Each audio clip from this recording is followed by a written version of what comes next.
When a routine traffic stop turns into a career-defining moment, a police officer's worst assumptions collide with a truth he never saw coming. His target is the man who holds his future in his hands. The sun was starting its descent over the streets of Sacramento, painting the sky with streaks of gold and amber. Eric Porter was on his way home after a long day at the office. His sedan hummed softly as he adjusted the air conditioning, eager to shake off the day's stress. The radio played faintly in the background, a soothing antidote to the bustling city streets. He approached a yellow light, slowing down just as it turned red. That's when the blue and red lights erupted behind him, accompanied by the sharp blare of a police siren. Eric glanced in his rearview mirror, his brows furrowing slightly. He pulled over to the side of the road, rolling down his window as a police cruiser parked behind him. Out stepped Officer Bradley Larson, mid-30s, with a buzz cut and a badge gleaming on his chest. Larson adjusted his belt as he swaggered toward Eric's car, exuding the confidence of someone used to being in control. "License and registration," Larson said curtly, his voice flat but laced with a hint of authority. Eric complied without a word, reaching into his glove compartment for his registration and handing over his driver's license. His movements were deliberate and calm, but he could feel Larson's gaze scrutinizing him, as if searching for a reason to dig deeper. "Do you know why I pulled you over?" Larson asked, leaning closer to the window. "I'm not entirely sure," Eric replied evenly, his tone polite but firm.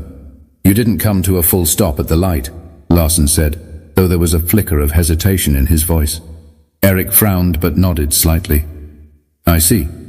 I thought I slowed down in time, but I understand." Larson didn't respond immediately. Instead, he lingered, his eyes narrowing as he studied Eric more closely. It wasn't just a routine stop anymore, at least not for Larson.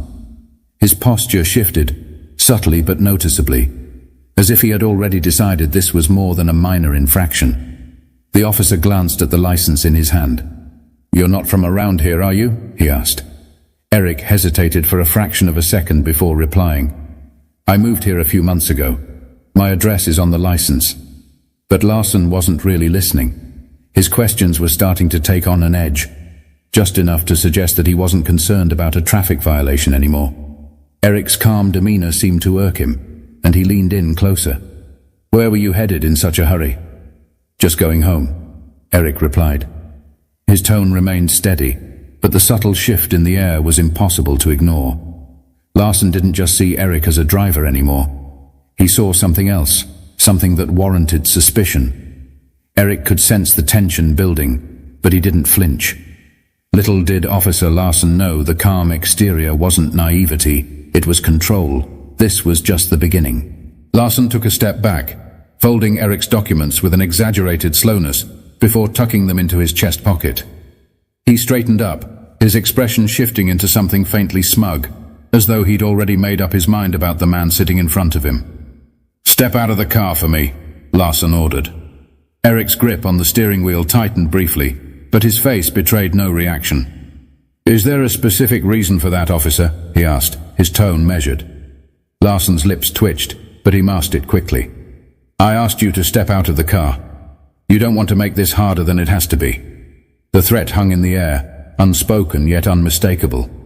Eric exhaled slowly and opened the door. As he stepped out, Larson's eyes flicked over him, sizing him up. Eric stood a little taller than the officer, his shoulders broad, but his demeanor unthreatening. His tailored suit suggested professionalism. His polished shoes hinted at someone meticulous and careful. Yet, none of that seemed to matter. Larson gestured toward the front of the car. "Hands where I can see them." Eric complied, his movements calm and deliberate. "Is there something specific you're looking for, officer?" Larson smirked faintly. "Just routine. We've had some incidents around here. You can never be too careful." Eric turned his head slightly, locking eyes with Larson. "Incidents involving men in business suits driving sedans? Or does this have more to do with something else?" The question landed like a punch, and for a moment Larson's composure faltered. He straightened up, his hand drifting toward his belt, more reflex than necessity. "Watch your tone," he said, his voice hardening. "I'm simply asking a question. Eric replied. There was no defiance in his voice, just a quiet firmness that seemed to unsettle the officer. Larson leaned closer, his eyes narrowing. You seem awfully familiar with how this works. You got something to hide? Eric let the silence stretch for a beat before answering. No, officer. I just believe in being clear about the reasons for an interaction like this. Transparency, you know. Larson scoffed, but didn't reply. He stepped back, pacing a small circle in front of the car. The dynamic was shifting in ways he couldn't quite grasp. Eric wasn't reacting the way most people would. There was no fear, no stammering, no nervous fidgeting. Instead, there was control, poise, and an unsettling calm that put Larson on edge. You seem pretty confident, Larson muttered, almost to himself. Like you think you know what's going to happen next. Eric didn't rise to the bait. Instead, he tilted his head slightly. Confidence isn't the issue here, officer. Respect is. Larson froze for half a second before turning back to face him. The smirk was gone now, replaced by something sharper, almost defensive. He opened his mouth to reply, but the words didn't come out.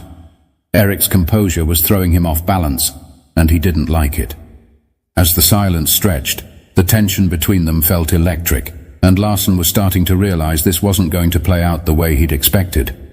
But instead of backing down, he doubled down. The real test was about to begin. Larson tapped his fingers against the holster on his belt, his frustration barely concealed. He wasn't used to being challenged, especially not by someone who looked like Eric. His gaze flicked back to the sedan, as though searching for a justification he hadn't yet manufactured. Turn around and place your hands on the hood, Larson said, his voice clipped. I need to check for weapons. Eric raised an eyebrow. Weapons? He repeated, his tone incredulous but still measured. Do I look like someone who's carrying a weapon? Larson's jaw tightened, and for a moment his composure cracked. I'm not going to ask you again. Eric hesitated, a flicker of something unreadable passing across his face. Then, without a word, he turned and placed his palms flat against the hood of his car. Larson approached, the crunch of his boots on the asphalt breaking the uneasy silence. The officer patted Eric down in quick, rough movements, his hands lingering a little longer than necessary. It wasn't just a search. It was an attempt to assert dominance, to provoke a reaction. But Eric didn't flinch, didn't stiffen, didn't so much as shift under the invasive scrutiny. You're clean, Larson muttered, stepping back. The admission sounded begrudging, like he was irritated that he hadn't found anything to justify his suspicion. Eric turned to face him, his expression calm but his eyes sharp. Of course I am, he said simply. Now, officer, if you're done. I'm not done, Larson interrupted, his voice rising slightly. The words tumbled out too quickly, betraying his need to stay in control. You seem to know a lot about what I can and can't do. Care to explain why? Eric folded his arms, his posture relaxed despite the tension crackling between them. I've had my fair share of interactions with law enforcement, he said. Let's just say I've learned a lot over the years. Larson's eyes narrowed. That's so? You a lawyer or something? Eric smiled faintly. Or something. The ambiguity in his answer seemed to irritate Larson further. He stepped closer, invading Eric's personal space, his voice dropping to a near growl. Listen, you think you're smarter than me? Think you can talk your way out of this? Eric met his gaze evenly, unflinching. I don't think anything, officer. I just believe in fairness. And so far I'm not seeing much of it here. The words hung in the air like a challenge, and Larson took the bait. Fairness? You think fairness is what this is about? People like you always? He stopped himself abruptly, the words lingering like smoke even though they hadn't fully escaped. Eric's expression didn't change, but something about his posture shifted, a subtle but unmistakable signal that he'd caught exactly what Larson had left unsaid. People like me, Eric repeated, his voice soft but charged with meaning. Larson bristled, stepping back as if realizing he'd just crossed a line he couldn't uncross. You know what I mean, he muttered, though his tone lacked the conviction it had moments earlier. "I think I do," Eric replied quietly. His calmness wasn't passive anymore. It was razor-sharp, cutting through the pretense like a blade. "And I think we both know this interaction stopped being about a traffic violation a long time ago." Larson opened his mouth to respond, but the words didn't come. For the first time he looked uncertain, like he wasn't entirely sure how to proceed. The balance of power was shifting, and for the first time, Larson was on shaky ground. But the moment of reckoning was still to come, and it would be one he'd never forget. Eric's voice broke the heavy silence, steady and unyielding. "Officer, I think it's time you know who I am." Larson's brows knitted, his irritation resurfacing. "I don't care who you are," he shot back, though the faint crack in his tone suggested otherwise. Eric reached into his pocket, his movements slow and deliberate. "I'm reaching for my badge," he said calmly, watching Larson's hand twitch near his holster. "No need for theatrics. I want you to see it." The words hung in the air, weighted with something unspoken. Larson's eyes followed Eric's hand as he pulled out a leather wallet and flipped it open, revealing a gleaming badge. "Eric Porter," Eric said, his tone as casual as if he were introducing himself to a neighbor. "Head of Internal Affairs, Sacramento Division." Larson froze.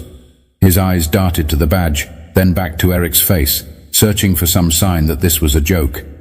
But there was no humor in Eric's expression, only quiet authority and a hint of disappointment. "Internal Affairs?" Larson repeated, his voice cracking slightly. "You're—" "Yes," Eric interrupted, saving him the trouble of finishing the thought.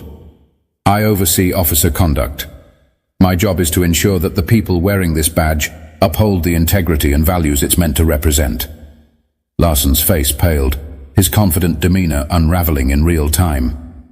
He took a small step back, his hand falling away from his belt, as though the weight of his own authority had suddenly become too heavy. Eric took a step forward, closing the gap Larson had instinctively created. "Do you know what the most troubling part of this interaction has been, Officer Larson?" he asked, his voice calm but piercing. Larson didn't answer. He looked like a man who had just realized he'd walked into quicksand and had no idea how to escape. "It's not the profiling," Eric continued, "though that's bad enough. It's not the baseless escalation either. It's the fact that you've done all of this without even realizing who you were talking to. You assumed that I wouldn't know my rights, that I wouldn't understand the laws you're sworn to uphold, and why." Larson opened his mouth, but no words came. Eric's gaze bore into him, unrelenting. "Because I didn't fit your idea of someone deserving respect," Eric finished for him. His words weren't angry, but they carried the weight of an indictment. "And that's not just a problem for me, officer. That's a problem for everyone you encounter in this uniform." Larson's shoulders sagged slightly, the full weight of Eric's words landing squarely on him. He glanced down at the badge in Eric's hand again, as if it might somehow disappear if he didn't look too closely. Eric stepped back, giving Larson a moment to breathe, but his voice didn't lose its edge. "Here's what's going to happen," he said. "You're going to take a step back, return my documents, and think very carefully about what you say next." Larson's lips parted, but he hesitated, clearly debating whether to push back or comply. The hesitation cost him. "And then," Eric added, his voice lowering slightly, "you're going to hear from me again. Not as a driver you stopped on the side of the road, but as the man tasked with deciding whether you're fit to wear that badge." Larson swallowed hard, his face reddening as the weight of the moment sank in. He reached into his chest pocket and pulled out Eric's license and registration, his hands trembling slightly as he handed them over. Eric took them without a word, tucking them into his wallet. He stepped toward the driver's side door of his car, pausing with one hand on the handle. He looked over his shoulder, meeting Larson's gaze one last time. "Remember this, Officer Larson," Eric said. "The badge doesn't make you better than anyone. It makes you accountable to everyone." As Eric slid back into his car and started the engine, Larson was left standing in the fading light, his confidence shaken and his future uncertain. But for Eric, this was far from over. His next move would ripple through the entire department. The drive home was quiet, but Eric's mind was anything but. The encounter played over in his head, not because it was unique, but because it wasn't. Larson wasn't the first officer Eric had dealt with like this, and he knew he wouldn't be the last. But this time, things would be different. This time, Eric had the authority to act. The next morning, Eric sat at his desk, the early sunlight streaming through the blinds of his office at the Sacramento Police Department's Internal Affairs Division. A file sat open in front of him. Officer Bradley Larson. His record wasn't spotless. Minor complaints of unprofessional conduct, excessive stops, and vague misunderstandings that had never been properly addressed. Eric leaned back in his chair, his fingers steepled as he thought about the broader implications. Larson wasn't an anomaly. He was a symptom of a deeper problem, and Eric wasn't interested in putting a bandage on a bullet wound. A knock on his office door interrupted his thoughts. His assistant Linda stepped in, holding a stack of reports. "Morning, Mr. Porter. I've got the summary on last month's misconduct cases. Also, Chief Daniels wanted me to remind you about the department review next week." Eric nodded, taking the files from her. "Thanks, Linda. Can you also schedule a meeting with Chief Daniels for this afternoon? There's something I need to discuss with him." Linda hesitated, sensing the weight in Eric's tone. "Of course," she said, before slipping out of the room. Eric turned his attention back to Larson's file, but his focus wasn't just on the officer. This was bigger than one man and one interaction. It was about the culture that allowed someone like Larson to feel justified in his behavior. And if there was one thing Eric knew, it was that culture started at the top. Later that afternoon, Eric sat across from Chief Daniels in a conference room. Daniels, a seasoned veteran with salt and pepper hair and a no-nonsense demeanor, leaned back in his chair, listening intently as Eric recounted the traffic stop. "I could have written it off as just another bad interaction," Eric said, his voice steady but resolute. "But that would have been a mistake. Larson's behavior isn't an isolated incident. It's a reflection of how much work we still have to do." Daniels rubbed his temples, exhaling slowly. "This isn't the first time Larson's name has come up," he admitted. "But we've always handled it internally, quietly." "And that's the problem," Eric replied. "Quiet doesn't fix anything. Quiet lets it keep happening.